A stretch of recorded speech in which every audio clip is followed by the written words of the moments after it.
American performance history is filled with engines that went too far, too fast. These weren't just power plants. They were engineering statements that pushed technology and horsepower beyond the limits of their time. Some shook the racing world, others terrified insurers and regulators, but all of them shared the same fate. They were deemed too powerful to continue. Number 25. 1973 Pontiac 455 Super Duty. By 1973, the American muscle car era was in sharp decline. Insurance surcharges, government emissions regulations, and the looming oil crisis were forcing automakers to scale back performance.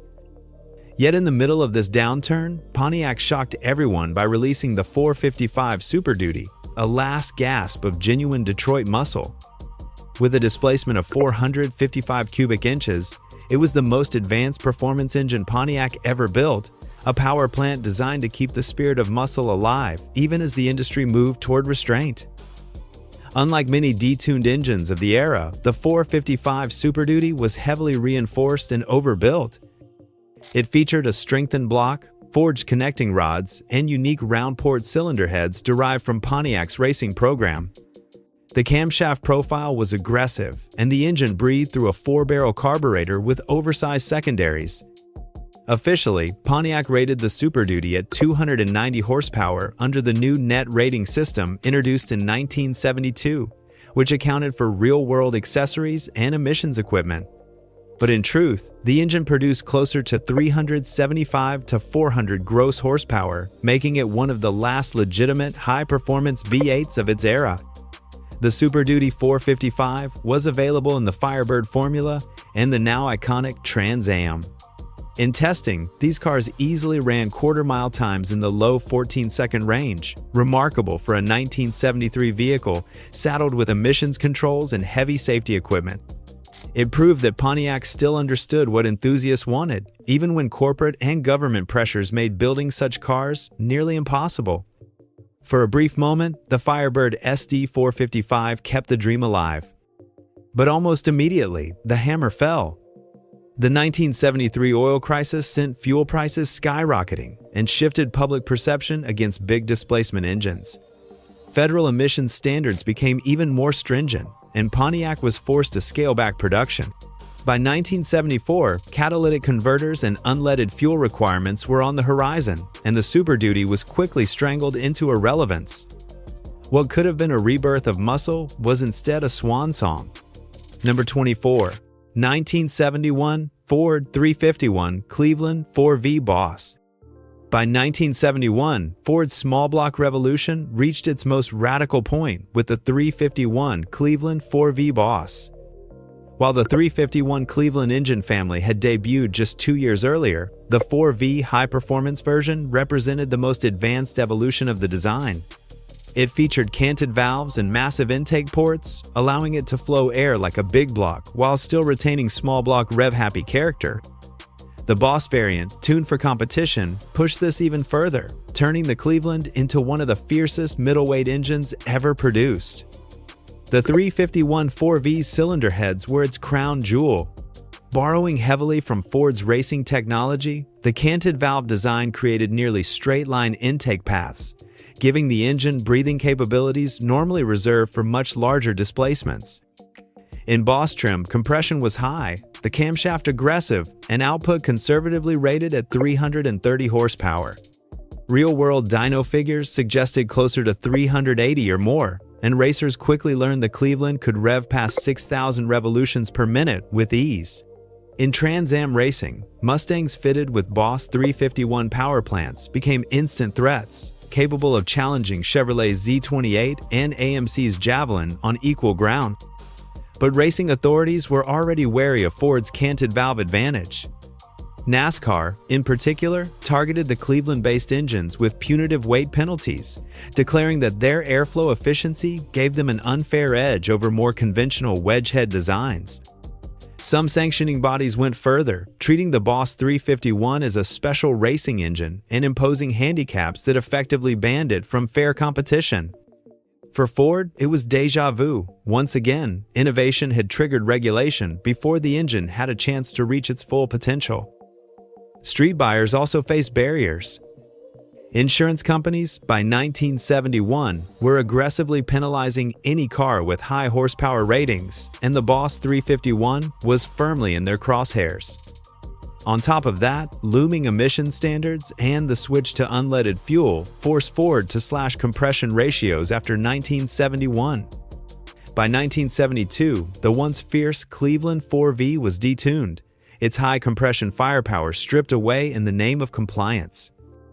What had been one of the most penalized and feared small blocks was reduced to mediocrity almost overnight. Number 23. 1970 Cadillac 500 V8.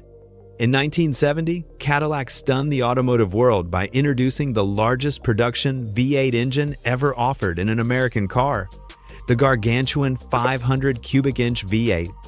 At a time when muscle cars were already battling with displacements in the 400-450 range, Cadillac went a step further, giving its luxury flagships an engine so large that it made every competitor look modest by comparison. Rated at 400 horsepower and a staggering 550 pound-feet of torque in its original form, the Cadillac 500 wasn't just powerful, it was unmatched. This enormous engine debuted in the front-wheel drive Cadillac Eldorado, a car that combined luxury with shocking straight-line performance. Despite weighing over 2 tons, the Eldorado could surge to 60 miles per hour in under 9 seconds. Impressive for a luxury car of the era. The secret was torque. With more low-end thrust than nearly any engine of its time, the 500 made Cadillac's big cruisers feel effortless on the highway, capable of sustained high-speed travel with almost no strain. It was a power plant that redefined what luxury performance meant. But such brute force came with a cost. As the 1970s unfolded, Cadillac's 500 found itself caught in a storm of regulatory and economic change. Federal emission standards forced compression ratios down starting in 1971, cutting power and efficiency. Then came the oil crisis of 1973, when rising fuel prices made massive, thirsty V8s like the Cadillac 500 seem reckless in a new era of conservation. By 1976, the once mighty 500 had been strangled to just 190 horsepower, less than half its original output. The biggest V8 in American history had been reduced to a shadow of itself. Racing wasn't an option either. Sanctioning bodies had displacement caps that instantly disqualified engines of such size, meaning the Cadillac 500 could never compete in NASCAR or NHRA classes as a stock motor. Instead, it lived in a strange exile, too big for racing, too thirsty for a changing America, and too powerful in its prime for regulators to tolerate. What could have been an icon of performance instead became an outlaw by circumstance, remembered more as a casualty of politics and economics than as a mainstream engine. Number 22. 1970 Buick 455, Stage 1. In 1970, Buick introduced what many consider to be the ultimate sleeper engine of the muscle car era, the 455 Stage 1. At first glance, Buick wasn't seen as a performance powerhouse compared to Chevrolet, Ford, or Chrysler. Yet the Stage 1 option package turned Buick's massive 455 cubic inch V8 into a torque king that shocked anyone brave enough to line up next to it. Rated conservatively at 360 horsepower, the Stage 1 was in reality producing well over 400 horsepower with a jaw-dropping 510 pound-feet of torque. This made it the highest torque production engine of its time. The Stage 1 package included high-flow cylinder heads, larger valves, a more aggressive camshaft, and a recalibrated carburetor. These refinements gave the Buick not only massive low-end grunt, but also the ability to keep pulling hard through the rev range. Paired with heavy-duty driveline components and often installed in the Buick GSX or GS455, this engine transformed Buick's image from gentleman's car to drag strip assassin. The torque delivery was so immediate that Stage 1 Buicks could out-accelerate many better advertised competitors, embarrassing rivals who underestimated them. But the Buick 455 Stage 1 also ran into roadblocks that cut its dominance short. In NASCAR, the engine was effectively banned because of displacement rules. At the time, NASCAR placed a hard cap at 427 cubic inches, meaning the massive Buick 455 was simply too big to qualify. This rule prevented one of the most powerful engines of the era from ever competing on stock car racing's biggest stage. Drag racing gave it a chance to shine, but by the early 1970s, even NHRA classes began reclassifying the Stage 1 cars due to their overwhelming performance. Beyond racing bans, outside forces began to strangle the engine. Insurance companies targeted high-performance Buicks just as aggressively as they did Mopars and Chevrolets, driving up premiums and discouraging buyers. Meanwhile, federal emission standards that went into effect in 1971 forced Buick to lower compression ratios, which robbed the Stage 1 of much of its fire-breathing character. By 1973, the once mighty 455 had been tamed, its horsepower ratings cut dramatically, and its role reduced to that of a mild cruiser engine. Number 21. 1970 Oldsmobile 442 W30 455. In 1970, Oldsmobile unleashed one of the most fearsome muscle car engines of the era, the 455 cubic inch W30. Installed in the 442, this engine was the pinnacle of Oldsmobile's rocket V8 lineage, delivering a conservative factory rating of 370 horsepower. In reality, dyno tests consistently showed it producing over 400 horsepower and an astonishing 500 pound-feet of torque. This immense twisting force earned the 455 the nickname Elephant Engine Ernie, a nod to its brute strength and dominance in straight-line performance. The W30 package was more than just the engine. Buyers received functional ram air induction through twin hood scoops, a high-lift camshaft, low-restriction exhaust, and special cylinder heads that allowed the big block to breathe more efficiently. The 455 was paired with either a close-ratio 4-speed manual or a heavy-duty automatic transmission, both reinforced to handle the massive torque. On the street and the strip, W30 442s were nearly unstoppable, often outrunning rivals that claimed higher horsepower ratings. It was a muscle car that blended brute force with Oldsmobile's reputation for refinement, making it both savage and sophisticated. Yet, this monster arrived just as the golden age of performance was drawing to a close. Federal emissions regulations were tightening by 1971, requiring lower compression ratios and changes that quickly robbed engines like the W30 of their full potential. At the same time, skyrocketing insurance premiums for high-performance cars meant that many young buyers, those most eager to own a 442 W30, couldn't afford to keep them on the road. As a result, the 455's dominance was short-lived, not because it lacked capability, but because it was essentially priced and legislated out of existence. Racing authorities also played a role in cutting short the W30's run. In drag racing, 442s equipped with the W30 were reclassified into tougher categories due to their overwhelming torque advantage, which effectively banned them from competing in stock classes. This left many W30 cars confined to street legend status rather than building a long legacy on the drag strip. Once emissions rules took effect and compression dropped, the W30 nameplate survived, but the brute force of the original 1970 version was gone forever. Number 20. 1970 Plymouth 440 CUDA 6-pack. In 1970, Plymouth released one of the wildest muscle cars ever to leave Detroit, the 440 CUDA 6-pack. At its core was Chrysler's legendary 440 cubic inch V8, topped with a trio of Holley 2-barrel carburetors, creating the fearsome 6-pack setup. Rated at 390 horsepower, the figure was intentionally conservative.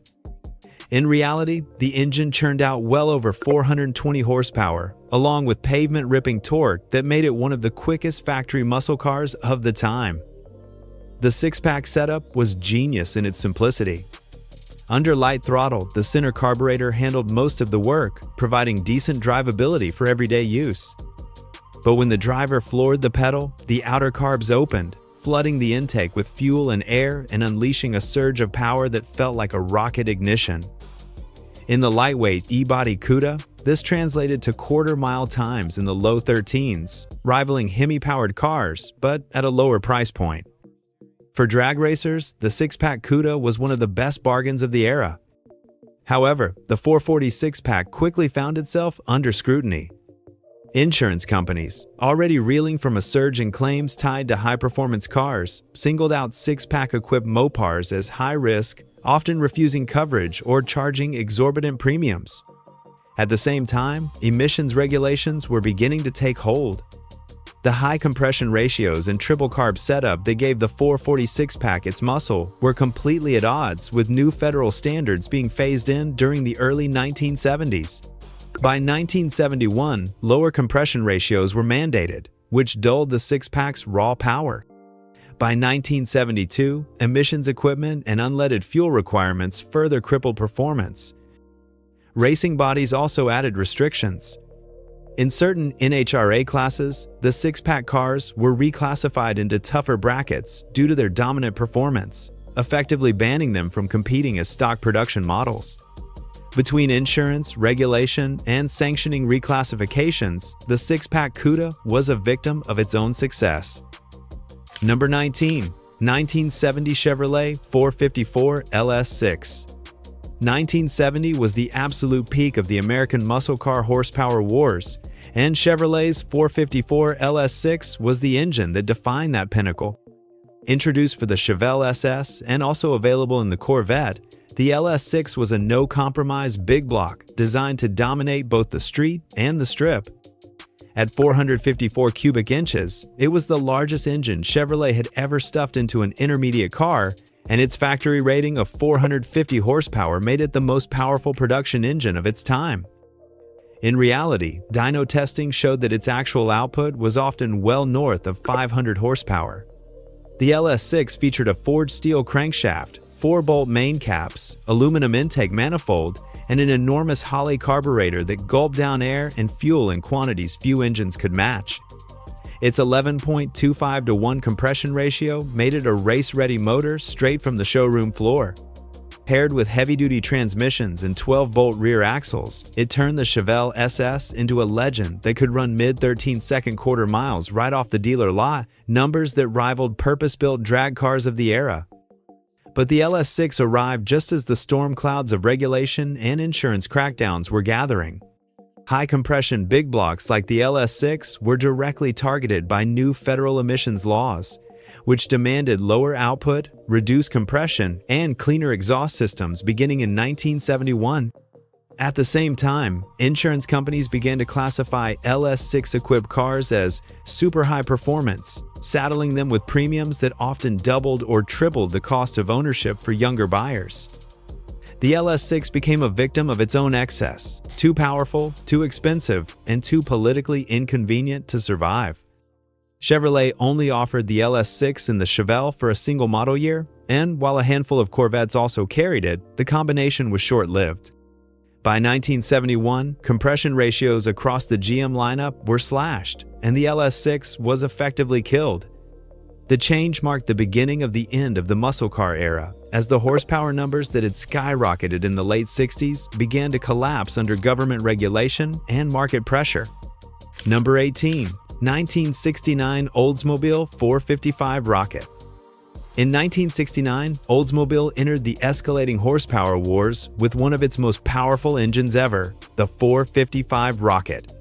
At a displacement of 454.7 cubic inches, it was the largest V8 Oldsmobile had ever built and one of the most torque-heavy engines of the entire muscle car era.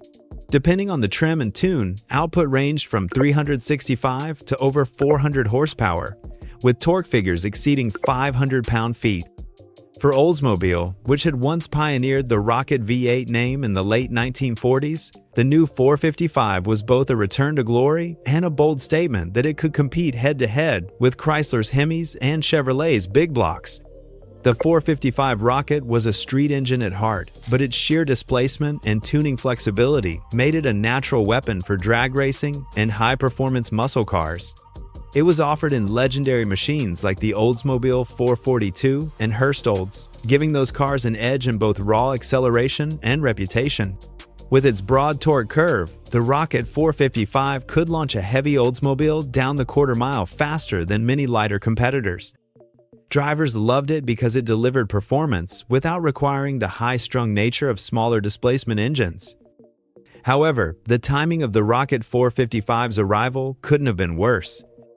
Just as Oldsmobile unleashed this giant, federal emissions restrictions and looming fuel economy concerns were tightening their grip on Detroit. In 1970, General Motors finally lifted its internal ban on engines over 400 cubic inches in intermediate cars, which allowed Oldsmobile to fully embrace the 455. Yet almost immediately afterward, new Environmental Protection Agency rules began forcing reductions in compression ratios and the adoption of emissions equipment that strangled performance. By 1972, the Rocket 455's advertised horsepower had plummeted, not only because of net horsepower rating changes, but also because of real detuning to meet regulations. Insurance companies also played a role in sidelining the 455. High-performance models like the 442W30 with the Rocket 455 were saddled with punitive premiums, making them almost unsellable to young buyers who wanted them most. As a result, Oldsmobile's most powerful engine was effectively banned from widespread street use, not by NASCAR or NHRA, but by government regulation, rising insurance costs, and the changing economic climate. Number 17. 1968 Ford 428 Cobra Jet Super. By the late 1960s, Ford found itself locked in a fierce horsepower war with Chevrolet, Chrysler, and Pontiac. In response, Ford unveiled the 428 Cobra Jet in early 1968, a big block engine designed to restore its performance image. But the version often referred to as the Super Cobra Jet was even more formidable, representing the ultimate evolution of Ford's FE Series V8s. On paper, it was rated at a modest 335 horsepower, but that figure was deliberately misleading. In reality, the engine easily produced well over 400 horsepower, with torque numbers that made it a nightmare for competitors at both the drag strip and on the street. The Super Cobra Jet wasn't just a slightly hotter 428, it was engineered for brutal acceleration and durability. It came with beefed-up internals, including stronger connecting rods, a cast nodular iron crankshaft, and optional oil coolers designed for sustained high-performance use. With functional ram air induction through the iconic hood scoop, it had the ability to suck in huge volumes of air at speed, giving it incredible mid-range power. When installed in the lightweight Mustang fastbacks and Fairlanes, the 428 Cobra Jet Super was capable of quarter-mile times that humbled cars with much higher advertised horsepower ratings. The key to this deception lay in Ford's strategy of underrating the engine. Insurance companies were already penalizing muscle cars with high horsepower numbers, and regulators were starting to crack down on overly aggressive street cars.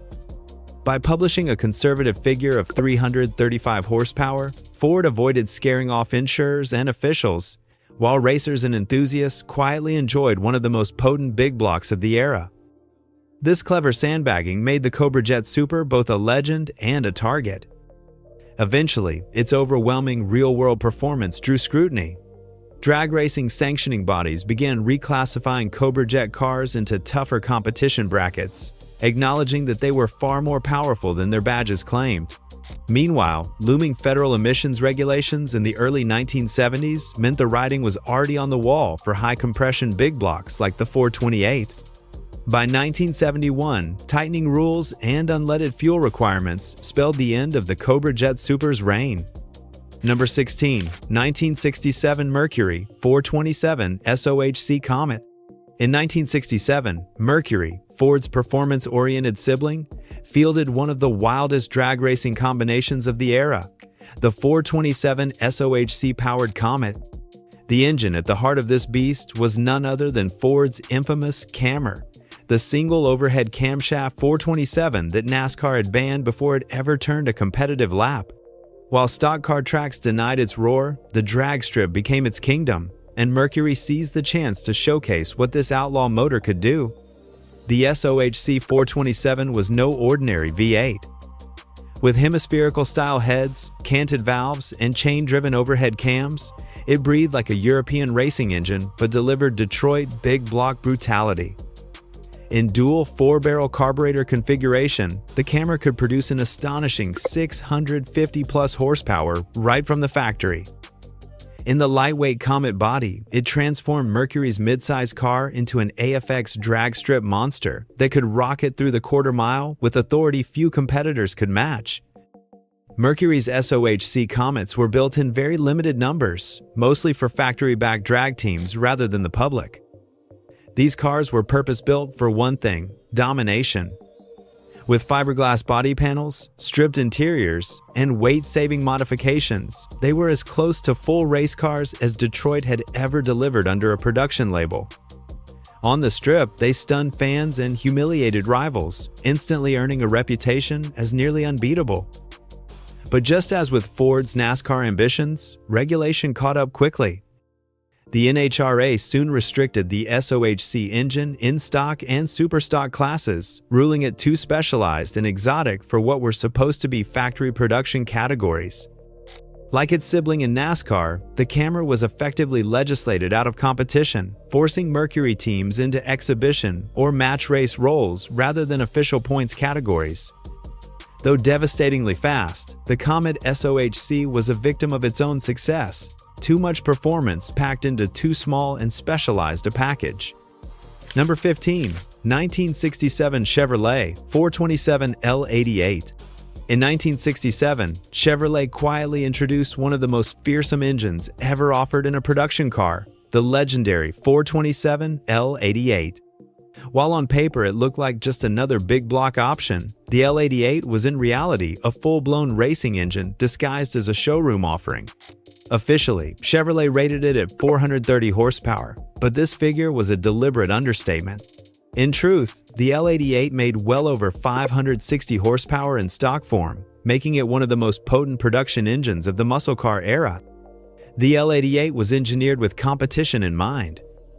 It featured high-compression aluminum heads, a forged steel crankshaft, heavy-duty connecting rods, and an aggressive camshaft profile that made it ill-suited for casual driving. Chevrolet also equipped it with an aluminum intake manifold and a massive Holley 4-barrel carburetor, ensuring maximum airflow and fuel delivery at high revolutions per minute.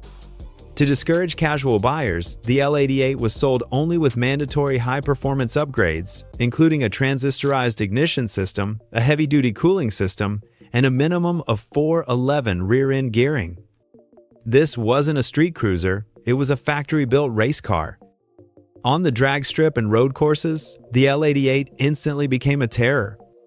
In Corvettes, the engine allowed drivers to dominate SCCA racing and compete directly against European sports cars. In drag racing, L88-powered Camaros and Corvettes quickly earned a reputation for running deep into the 10-second quarter-mile range with minimal modifications. Yet the very things that made the L88 so formidable on the track also made it unsuitable for the average customer. Chevrolet deliberately rated its horsepower conservatively, partly to keep insurance companies from blacklisting it, and partly to prevent inexperienced buyers from ordering it for street duty. The result was that the L88 was effectively banned from being a true production engine in the traditional sense. Chevrolet discouraged dealers from selling it to everyday customers, and it was offered only in very limited numbers. Its extreme compression ratio required high-octane race fuel, making it impractical for pump gas. Sanctioning bodies also began to restrict it in certain classes because of its overwhelming advantage, forcing teams to move to specialized categories. By the early 1970s, tightening emissions laws sealed its fate, and the L88 was quietly retired after only a few short years.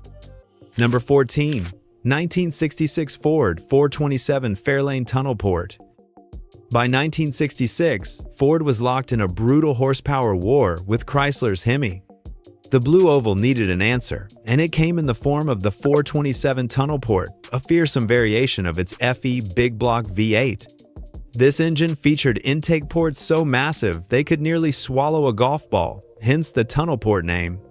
With straight-shot airflow to the valves and oversized intake runners, it was designed purely for racing dominance. Officially rated at more than 425 horsepower, its real-world performance was even more staggering. The tunnel port engine quickly became Ford's go-to weapon for both NASCAR and drag racing. In the lightweight Fairlane body, the 427 delivered blistering acceleration and top-end speed that could challenge anything Chrysler or General Motors put on the track. The The design gave it an advantage in high revolutions per minute racing conditions, where airflow efficiency made all the difference. Ford stock cars equipped with tunnel ports were capable of setting blistering lap times, and in drag racing, the Fairlanes became fearsome bracket contenders. Yet this very dominance brought consequences. NASCAR, always wary of one brand running away with the sport, decided that Ford's tunnel port cars needed to be handicapped. The sanctioning body slapped them with a massive 430-pound weight penalty, forcing teams to run the engine only in the heavy Galaxy body rather than the lighter Fairlane. This effectively neutralized the tunnel port's performance advantage, making it far less competitive than its engineering suggested it could be. For teams and drivers, it was a crushing blow. An engine that could have been legendary was deliberately restrained. The move reflected NASCAR's ongoing struggle to keep the field balanced. Just as Chrysler's Hemi had been targeted with homologation demands, Ford's tunnel port was now being kneecapped through technical restrictions. In essence, it was banned by rules that allowed it only under crippling disadvantages. The Fairlane 427 tunnel port, once poised to be Ford's great equalizer, was reduced to a historical footnote in the shadow of the more famous high-risers and SOHC cammers. Number 13. 1965 Chevrolet 396 Porcupine L78. In 1965, Chevrolet introduced the L78 version of its brand new 396 cubic inch V8, a motor that would become famous for its so-called porcupine heads. These canted valve cylinder heads, with their angled valve arrangement, look bristly compared to conventional parallel valve layouts, giving rise to the porcupine nickname. The design allowed for far superior airflow and combustion efficiency, which translated into dramatically higher horsepower potential. Officially, the L78 was rated at 375 horsepower, but dyno testing often revealed figures well north of 425. This was an engine built to intimidate both on the street and the racetrack. The 396 was Chevrolet's first step into the big block era, but it arrived under complicated corporate circumstances. General Motors had imposed an internal limit on engine displacement for intermediate-sized cars, capping them at 400 cubic inches. This meant that Chevrolet's engineers had to sneak the 396 under that limit to get it into Chevelle SS models, while saving larger displacements like the 427 for full-size cars and Corvettes. The L78 became the most extreme version of this initial 396 offering, giving muscle car buyers a taste of the big block revolution without technically breaking GM's own rules. On the racetrack, the porcupine head design showed its potential immediately. The angled valves allowed larger intake and exhaust ports, which meant higher revving capability and more efficient breathing under load. This engine was a nightmare for competitors, but it was also short-lived in its purest form. Internal politics at GM favored the upcoming 427, which was seen as the flagship performance motor. As a result, the L78 in its original high-output form was sidelined quickly, leaving behind only a brief window of availability in 1965. For enthusiasts, the L78 remains one of the great banned-by-circumstance engines. It wasn't outlawed by NASCAR or NHRA, but rather by Chevrolet's own corporate decisions and GM's displacement restrictions. The 396 Porcupine head setup was simply too effective and too threatening to the pecking order within GM. By the following year, the spotlight had shifted to the larger 427s, and the L78 was left as an almost forgotten stepping stone. Number 12. 1969 Chevrolet ZL1 427 V8. In 1969, Chevrolet unleashed one of the most fearsome engines ever bolted into a production car, the ZL1 427. This all-aluminum big block V8 was derived directly from Chevrolet's Can-Am racing program, making it far closer to a pure racing engine than anything designed for street duty. Though officially rated at 430 horsepower, real-world dyno tests regularly showed output well above 500 horsepower in factory trim. For a time, it was the most powerful engine Chevrolet had ever offered to the public, though public is a relative term given how few were built. The ZL1 was designed as a central office production order (COPO) option, created specifically to put Chevrolet back on top in NHRA drag racing. Dealers like Fred Gibb in Illinois worked with Chevrolet to bypass normal ordering restrictions, allowing a small number of Camaro and Corvette buyers to specify the ZL1 package. In total, only 69 COPO Camaros and a handful of Corvettes were fitted with the engine, making them among the rarest and most valuable muscle cars of all time. For racers, the ZL1 was a dream, lightweight thanks to its aluminum block, brutally powerful, and designed to withstand the punishment of quarter-mile launches. But the engine was far too extreme for ordinary street use. Chevrolet priced the ZL1 option at an astronomical figure, nearly double the cost of the base Camaro itself, ensuring that few customers outside of professional racers would ever touch one. Insurance companies, already cracking down on high-horsepower cars, saw the ZL1 as a liability nightmare. On top of that, looming federal emissions and safety regulations cast a long shadow, and Chevrolet made no effort to promote the engine as a mainstream option. Internally, GM classified engines like the ZL1 and its successor, the LS7, as off-highway racing parts rather than true production motors. In this way, the ZL1 was effectively banned, not by a single sanctioning body, but by a combination of government rules, insurance restrictions, and corporate caution. The NHRA welcomed it, but as emission standards tightened in the early 1970s, Chevrolet killed plans to offer the LS7 in regular production cars. The ZL1 became a one-year, ultra-limited anomaly, too powerful for the marketplace and too advanced to survive the regulatory storm brewing on the horizon. Number 11. 1968 Lotus 56 Turbine Indy Car. In 1968, Lotus took the bold concept of turbine power to Indianapolis and pushed it even further with the Lotus 56. Designed by Colin Chapman, the 56 was an engineering marvel, pairing a refined Pratt Whitney turbine engine with a futuristic wedge-shaped chassis. It not only abandoned pistons for continuous turbine thrust, but also incorporated four-wheel drive, a rarity in racing at the time. The result was a car that looked and sounded like nothing else on the grid, promising to usher in a new era of speed and stability. Powered by a Pratt Whitney STN 76 turbine, the Lotus 56 delivered over 500 horsepower with astonishing smoothness. Unlike piston engines that surged with each combustion cycle, the turbine delivered a constant flow of power, which translated into seamless acceleration and remarkable cornering stability thanks to the four-wheel drive system. Drivers describe the sensation as almost eerie. The car simply surged forward without the roar and vibration of a traditional V8. In practice, the 56 demonstrated its superiority, showing speed and consistency that threatened to render conventional engines obsolete. At the 1968 Indianapolis 500, Lotus entered several of these turbine cars, and they immediately proved competitive. Joe Leonard, piloting one of the 56, actually took pole position, a stunning achievement that sent shockwaves through the racing world. During the race itself, Leonard was leading comfortably with less than 10 laps to go, only for a mechanical failure in the fuel pump to force his retirement. Once again, victory for turbine technology slipped away, but its potential was undeniable. USAC, the governing body of Indy racing, responded decisively.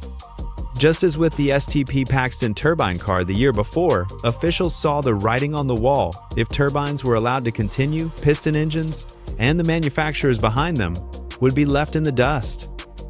After 1968, USAC imposed severe restrictions, banning turbines outright and outlawing four-wheel drive as well. The Lotus 56 became the last serious turbine-powered contender at Indianapolis, its brief moment of dominance extinguished by regulation. Number 10. 1967 STP Paxton Turbine Car, Pratt Whitney ST6B. In 1967, Andy Granatelli and his STP team brought to Indianapolis something that shook the foundations of motorsport, a car powered not by pistons, but by a turbine. At its heart was the Pratt Whitney ST6B, a derivative of a helicopter engine, producing unprecedented smoothness and torque delivery compared to traditional internal combustion V8s. The turbine car had no gears in the conventional sense, no roaring piston explosions, just a continuous surge of thrust that made it unlike anything else on the grid. It was a revolution on wheels, and it nearly toppled the established order at the Indy 500. Driven by Parnelli Jones, the wedge-shaped red STP Paxton car stunned onlookers with its performance. With four-wheel drive and turbine smoothness, it could put down power seamlessly, handling like nothing before it. Jones dominated much of the race, and with only a handful of laps remaining, the turbine car appeared set to win. Only a $20 bearing failure stopped it from achieving total victory. Even with that heartbreak, the message was clear. The turbine had the potential to make piston engines obsolete. For racing officials, this was a nightmare scenario. If turbines took over, traditional engine builders, teams, and the very spectacle of roaring V8s would be swept aside. The United States Auto Club, USAC, which sanctioned Indy at the time, moved quickly to prevent such upheaval. For the following season, they drastically reduced the allowable intake area for turbine cars, crippling their ability to generate power.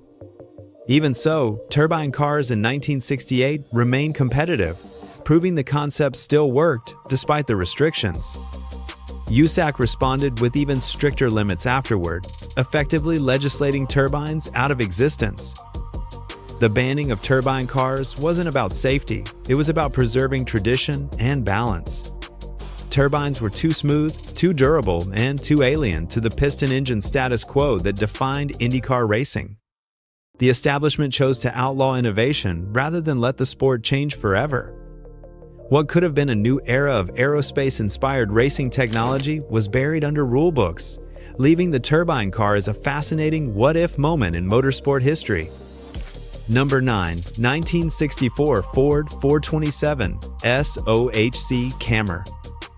When Chrysler's 426 Hemi dominated NASCAR in 1964, Ford refused to back down.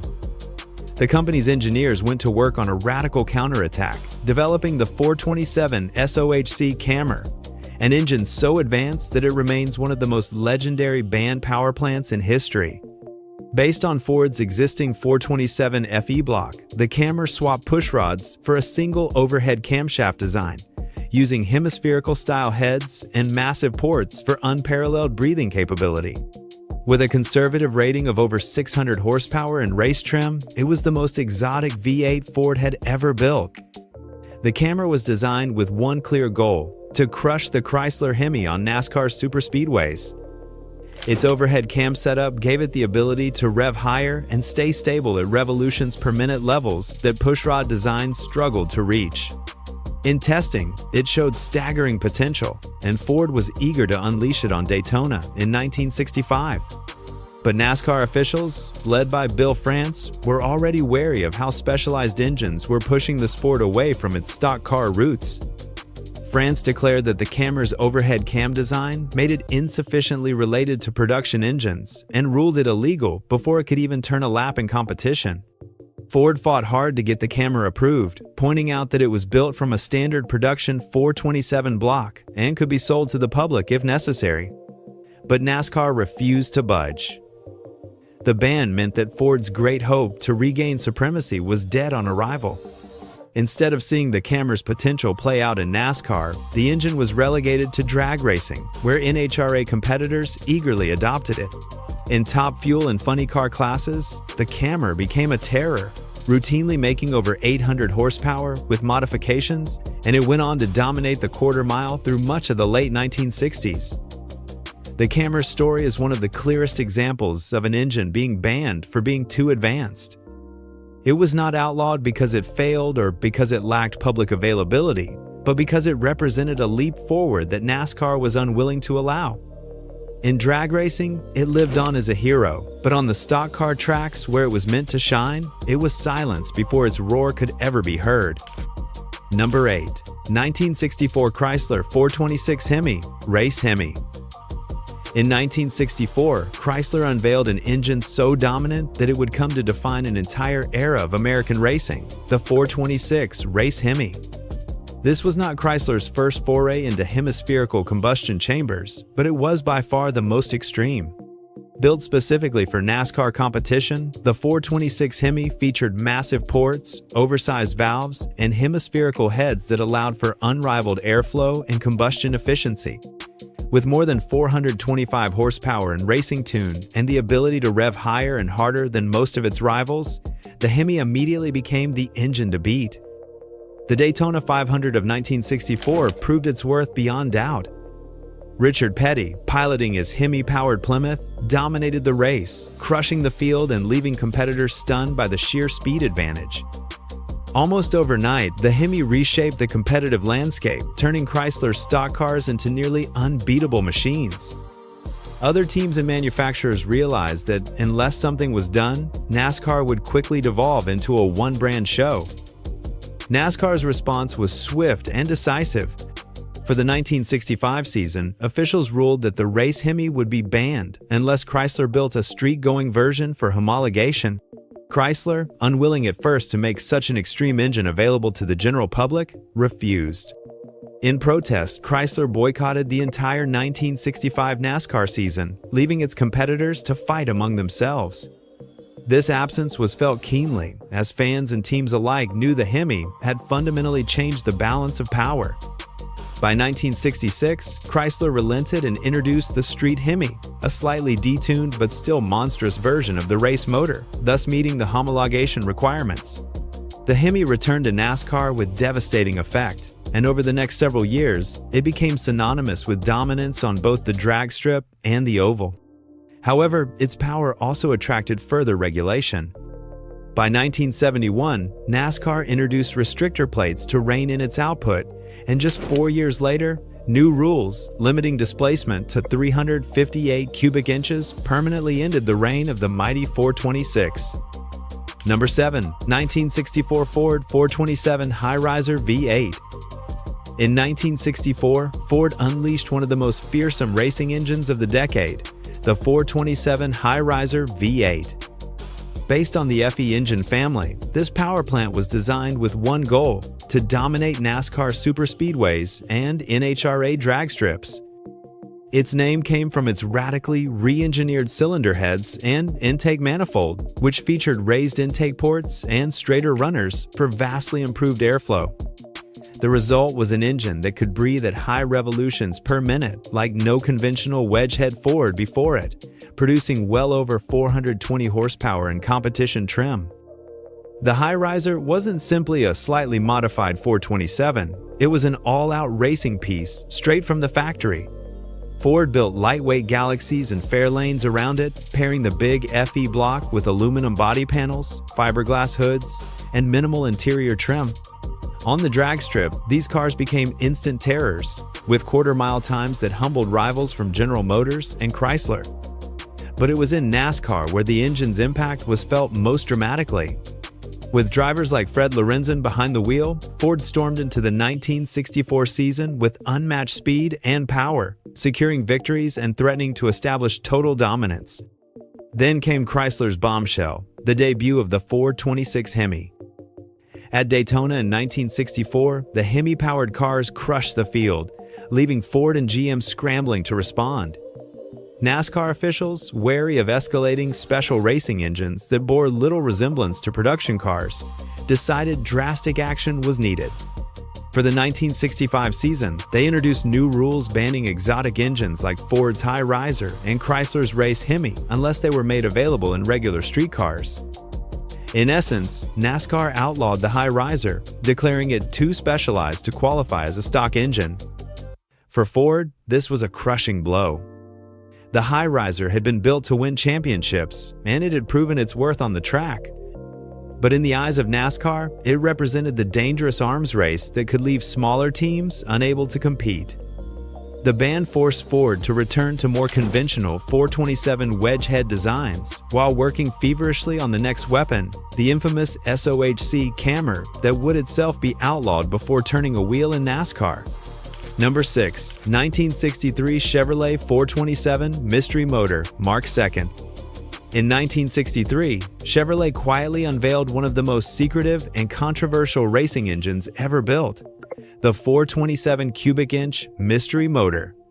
Officially known as the Mark II Big Block, this engine was developed in total secrecy to give Chevrolet a decisive edge in NASCAR competition. It was not a production engine, nor was it available to the public, which immediately placed it in dangerous territory with NASCAR's homologation rules. Yet when it appeared, it caused a sensation. The mystery motor made its debut at the 1963 Daytona 500, and its performance immediately captured attention. Unlike Chevrolet's older W-Series big blocks, which featured a unique porcupine head design, the Mark II incorporated canted valves and hemispherical-style combustion chambers that allowed it to breathe like no Chevrolet engine before. The result was massive power output at extremely high revolutions per minute, giving Chevrolet drivers an advantage on the superspeedways where sheer horsepower determined who could dominate. Cars fitted with the mystery motor were clocked at over 170 miles per hour, speeds that put them among the fastest of the field. But the problem was simple. NASCAR required that engines be based on production blocks sold to the public. The mystery motor was never offered in showroom cars, making it an obvious violation of the rules. While Chevrolet fans were thrilled by the engine's capability, Bill France and NASCAR officials saw it as a dangerous precedent. If one manufacturer could sneak in a non-production powerhouse, the floodgates would open. This tension was compounded by General Motors' own corporate ban on racing, issued in January of 1963, which forced Chevrolet to pull back official support for motorsports. The combination of internal politics and NASCAR's resistance spelled doom for the mystery motor before it ever had a chance to flourish. Despite its brief life, the Mark II engine left an enormous legacy. It directly paved the way for the Mark IV big block, better known as the 396, 427, and 454 series, which became Chevrolet's performance cornerstone for decades. What was once a secret racing-only project evolved into the backbone of Chevrolet's muscle car dominance in the mid to late 1960s. In this sense, the mystery motor was both banned and immortal. It was too advanced for NASCAR in its original form, yet its DNA carried forward to some of the most celebrated engines of the muscle car era. Number 5. 1963 Pontiac 421 Super Duty V8. In the early 1960s, Pontiac had built a reputation as General Motors' performance division, and nothing embodied that spirit more than the 421 Super Duty V8. Introduced in 1963, this engine was a factory-built monster designed specifically for racing dominance. With its massive displacement of 421 cubic inches and special high-performance internals, the Super Duty produced well over 400 horsepower in stock form and even more in race trim. For NASCAR and NHRA drag racers, it was nothing less than a gift from Detroit's speed gods. The Super Duty program wasn't just about raw power, it was about building a comprehensive factory race package. Pontiac engineers fitted the 421 with heavy-duty blocks, forged cranks, and high-flow cylinder heads. Customers could even order lightweight Catalina and Tempest bodies made from aluminum body panels, thin glass, and stripped interiors to shave hundreds of pounds off curb weight. The result was a fleet of factory-backed cars that terrorized both the oval and the quarter mile. In drag racing, the Super Duty Tempest and Catalinas crushed competitors, while in NASCAR, Pontiac stock cars powered by the 421 quickly rose to the front of the pack. But this dominance came with consequences. By January of 1963, General Motors' corporate leadership grew nervous about federal scrutiny, fearing that overt factory involvement in racing could trigger antitrust action. In response, GM imposed a strict corporate-wide racing ban, ordering all divisions, including Pontiac, to pull out of official racing activities immediately. This sudden decree killed the Super Duty program overnight. Dealers were told to stop selling the special lightweight cars, and many engines and parts destined for racing were recalled or destroyed. For Pontiac enthusiasts, it was a devastating blow. Just as their division had reached the pinnacle of factory-supported performance, the plug was pulled. The sanctioning bodies also added to the Super Duty's troubles. NHRA reclassified Pontiac's lightweight 421 cars out of the stock classes, ruling that their exotic factory-only parts made them more like purpose-built racers than true production machines. NASCAR, meanwhile, had already begun to tighten rules to curb excessive manufacturer dominance. Between GM's internal politics and the racing body's rule changes, the mighty 421 Super Duty was effectively banned from the very arenas it was designed to conquer. Number 4. 1957 Oldsmobile J2 Rocket 371. By the late 1950s, Oldsmobile had already established itself as a pioneer of modern high-compression V8 performance with its original rocket engines. But in 1957, the company unleashed a new weapon that would cement its reputation, the J2 Rocket 371, with a tri-power carburation setup. This engine featured 3 two-barrel carburetors feeding a 371 cubic inch V8, pushing output to well over 300 horsepower. It was the kind of engine that made family sedans feel like race cars and turned Oldsmobile into a serious contender on both the street and the oval track. The real innovation was the J2 triple carburetor option. While most competitors were relying on single 4-barrel carburetors, Oldsmobile offered a system that gave excellent throttle response at low speed from the center car, while the 2 outer carbs could be opened at higher revolutions per minute for a sudden flood of power.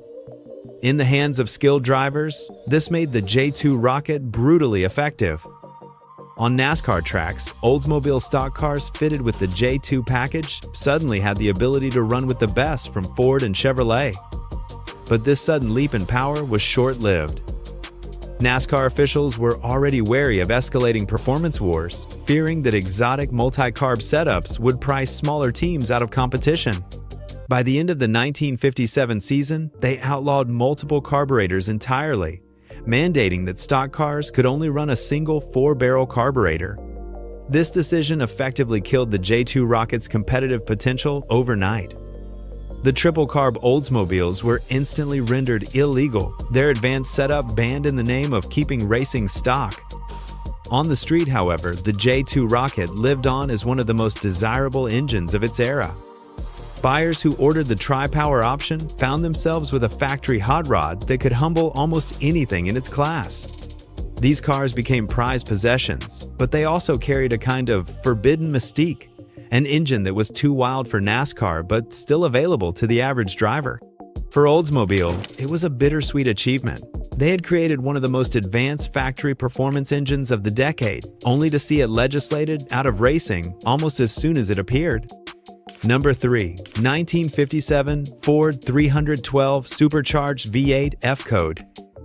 In 1957, Ford decided it would not sit quietly while Chevrolet grabbed headlines with its fuel-injected small block. The company introduced a thunderous answer, the F-Code option, a Paxton McCulloch supercharged version of its 312 cubic inch Y-block V8. From the factory, this engine churned out over 300 horsepower, an impressive number for the era, and it delivered the kind of neck-snapping acceleration that startled both competitors and regulators alike. Ford's message was clear. If Chevrolet was bringing new technology, then Ford would unleash brute force induction. On the NASCAR circuit, the F-Code cars quickly became notorious. With a belt-driven supercharger pushing compressed air into the carburetors, Ford's machines had a massive advantage on long straights, where their surge of boosted torque made overtaking look effortless. Stock car racing had long been a proving ground for showroom sales, and Ford's supercharged sedans suddenly gave buyers a glimpse of factory-backed power far beyond what most had ever experienced. These cars were, in many ways, Detroit's first attempt to sell truly street-legal race cars. But the dominance of the F-Code was short-lived.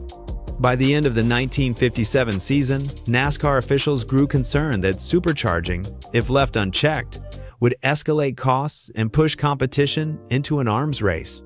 They reasoned that racing should stay within the reach of ordinary mechanics and small teams, not just manufacturers with access to exotic technology. In response, NASCAR issued a blanket ban on all forms of forced induction, no superchargers, no turbochargers, nothing that wasn't naturally aspirated. The F-Code Ford, once poised to rewrite the rules of power, was suddenly ineligible. On the streets, however, the engine's legend only grew. Enthusiasts who managed to snag an F-Code car found themselves behind the wheel of one of the most fearsome machines of the 1950s. These cars became prized possessions, both for their rarity and for their place in the ongoing battle between Ford and Chevrolet. While many F-Code engines were later swapped or detuned, the surviving examples stand as proof of a bold moment when Ford tried to outgun the competition through sheer boost. Number 2. 1957 Chevrolet 283 fuel-injected V8. In 1957, Chevrolet stunned the American automotive landscape with something no other domestic manufacturer dared to mass produce: fuel injection. The new Fuelie 283 cubic-inch small-block V8 was a marvel, packing 1 horsepower for every cubic inch of displacement, a neat 300 horsepower from a 283 cubic-inch package. At a time when carburetors were king and high-compression designs were still pushing boundaries, Chevrolet had brought aviation-inspired mechanical fuel injection into the hands of everyday buyers. It wasn't just innovation for the street, it was an outright weapon on the track. Stock car racing, particularly NASCAR, became the battleground where this engine's true potential revealed itself. Drivers discovered that the Fuelie small block delivered consistent throttle response, higher efficiency, and more reliable power than carbureted rivals. While carburetors often faltered under racing conditions, the injected 283 kept pulling strong. Suddenly, Chevrolet had an unfair advantage, and its cars began dominating on tracks that had once belonged to Ford, Chrysler, and independent teams. NASCAR, always keen to preserve balance among manufacturers, grew uneasy with the sight of one brand walking away with victories thanks to advanced technology.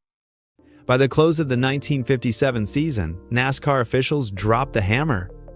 Fuel injection was banned outright, with the governing body mandating that only carbureted engines could compete going forward.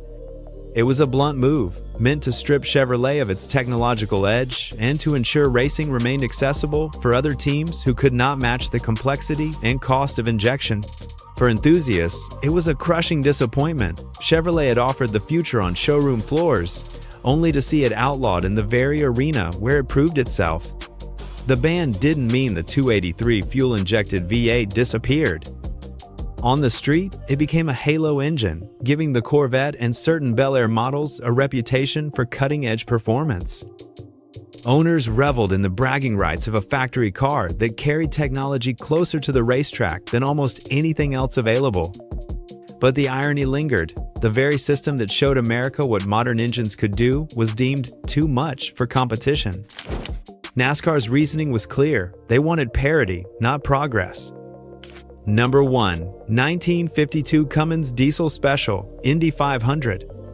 When the Cummins Diesel Special rolled onto the grid for the Indianapolis 500 in 1952, it was unlike anything the racing world had ever seen. Instead of the familiar high-revving gasoline V8s, this car carried a massive 6.6-liter turbocharged diesel under its long silver hood. It was a brute of an engine, with torque that could nearly twist the chassis apart. Yet it ran with the kind of efficiency and durability diesel was known for. Fred Agabashian, the driver tasked with taming this unconventional beast, stunned the establishment by putting the car on pole position. A diesel, of all things, had outgunned the finest gas-powered machines in America's most prestigious race. The real secret weapon was displacement. Under the AAA contest board rules of the day, diesels were allowed much larger engines compared to their gasoline rivals, under the assumption they'd never be quick enough to matter. But with turbocharging and Cummins engineering might, this assumption quickly crumbled. The big diesel delivered relentless, low-end torque, perfect for powering out of corners and maintaining speed on Indy's long straights. Even though Agabashian eventually retired from the race due to overheating issues caused by an ill-conceived turbo intake placement, the message was clear: diesel power could dominate. The establishment reacted swiftly. AAA officials realized that if Cummins continued down this road, gasoline engines might be rendered obsolete in open-wheel racing. Almost immediately, they rewrote the rulebook, slashing the allowable displacement for diesel engines and effectively legislating them out of serious contention. The same sanctioning bodies that had once mocked the idea of a diesel Indy car now scrambled to prevent it from becoming the future. What makes the Cummins Diesel Special so significant is that it represents one of the first clear cases in American racing where innovation was punished not because it failed, but because it succeeded too well. In an era where racing was meant to push boundaries, this car revealed just how fragile the balance of power was. If an outsider technology could threaten the dominance of gasoline V8s, it was easier to ban it than to adapt. The special may not have won the race, but its pole position forced the racing establishment to circle the wagons and protect the status quo.